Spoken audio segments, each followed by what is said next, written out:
ये जो एक पाकिस्तान और हिंदुस्तान के दरमियान एक अजीब सी रेस लग जाती है, कई दिहाइयों पाकिस्तान की मईशत आगे रहती है, फिर पिछली 2 दिहाइयों से हिंदुस्तान की मईशत के अंदर हमने बेहतरी देखी है। इंडिया स्ट्रेटेजिक पार्टनर है अमेरिका का, और हमारा चीन है। चीन की बात करनी चाहिए उन्हें। वो जो सो कॉल्ड आपकी एजुकेशन है वो इंतहाई घटिया है। देखिए, भारत के मामले में नवाज शरीफ साहब का रवैया एक अरसे से खुद भी बदल चुका है। ज़हनी तौर पर वो कबूल कर चुके हैं। अब मुझे उसके लिए कोई मौजूद लफ्ज़ नहीं समझ में आता। एक हौलनाक मरूबियत है। और अब्दुल बासित हमारे हाई कमिश्नर इंडिया में वो कह चुके हैं कि सलमान सिफारिशें करता था भारतीयों की कि उन्हें वीज़े दिए जाएं, और उनके घर में आके ठहरते थे भारतीय, और उनके शुगर मिल में काम करते थे। अल अजीज़िया स्टील मिल में क्या आप ये बता सकते हैं नवाज शरीफ साहब कि कोई एक भी पाकिस्तानी मुलाजिम क्यों नहीं था, सब भारतीय क्यों थे?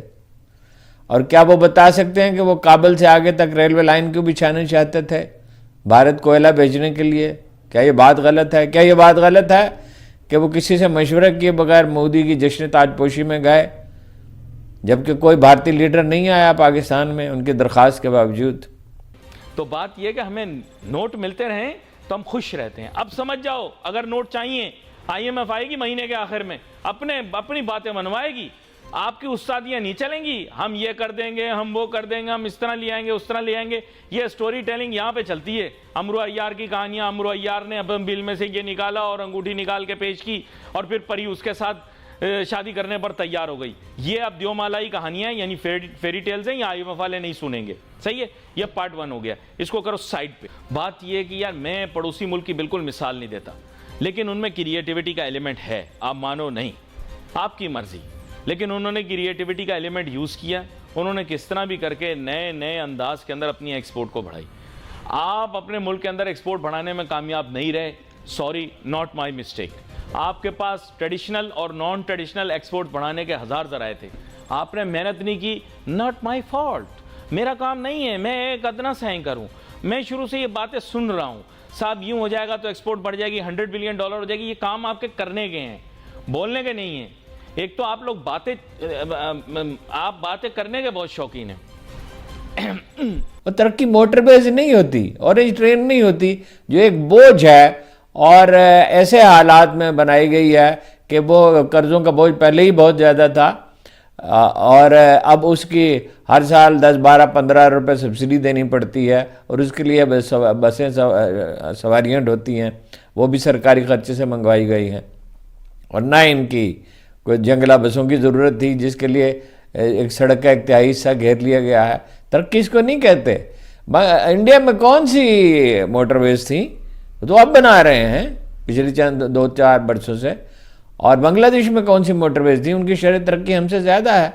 और भारत से आप कहते हैं बावकार ताल्लुकात, क्या बावकार ताल्लुकात? वो कहते हैं गिलगित बल्तिस्तान भी हमारा हिस्सा है, उस पर तो आप बात नहीं करते।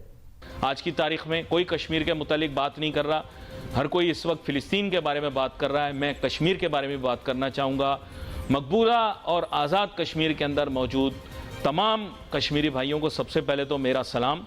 सबसे ज़्यादा आपको पता होगा कि मैं वो पाकिस्तानी TV एंकर हूँ जो कि मकबूजा कश्मीर में भी और आज़ाद कश्मीर में भी बहुत ज़्यादा मशहूर है, क्योंकि मैं ही हूँ जो यहाँ आज़ाद कश्मीर में भी मुजफ्फराबाद के मुतालिक भी बात करता हूँ, हजीरा के बारे में भी बात करता हूँ, रावलाकोट के बारे में भी बात करता हूँ।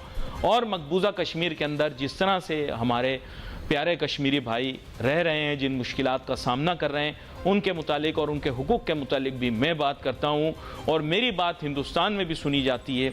और मैं आज भी यही कहता हूँ कि अगर पाकिस्तान, हिंदुस्तान और कश्मीर की मौजूदा क़यादत बैठे तो किसी ना किसी तरीके से कश्मीर के मसले का हल ज़रूर निकलेगा, इंशाअल्लाह। मेरा ये ख्याल है।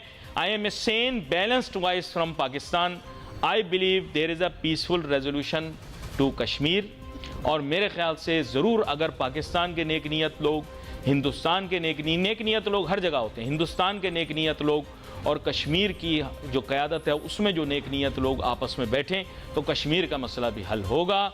आप देखें इतने सालों के अंदर जो क्रिएटिविटी है वो यही है, हाउसिंग सोसाइटियाँ, इसके अलावा तो आप लोग कुछ बना नहीं सके।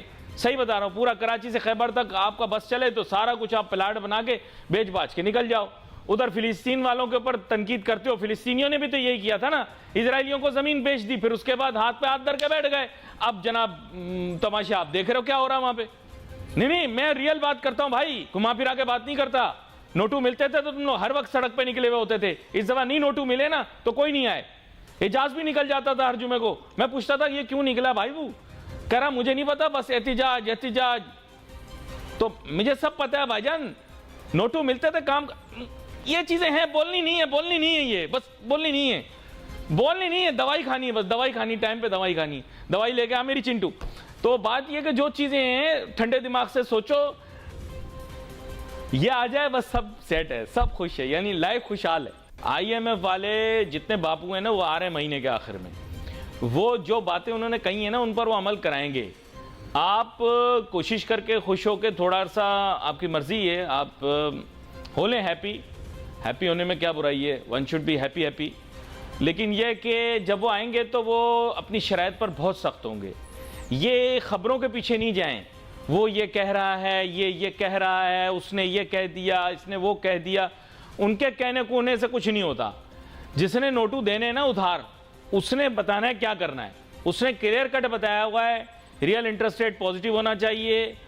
उसने क्लियर कट बताया हुआ है कि जनाब फॉरेन एक्सचेंज आपकी जो रजीम है या फॉरेन एक्सचेंज ट्रांसलेशन जो है वो आप करोगे फ्री फ्लोट सिस्टम के तहत। ठीक है, आप नहीं मानना चाहते, आपकी मर्जी है। हाँ हु खुश होते रहे, यूं हो गया वो गिर गया, ये चढ़ गया वो गिर गया, वो ये चढ़ गया, हम मजबूत हो गए, यूं हो गया वो हो गया। ये सब खाली बातें, बातें तो रोज होती रहती हैं। तो थूक में पकौड़े तलना बंद कर दें, आप संजीदा हो जाएं।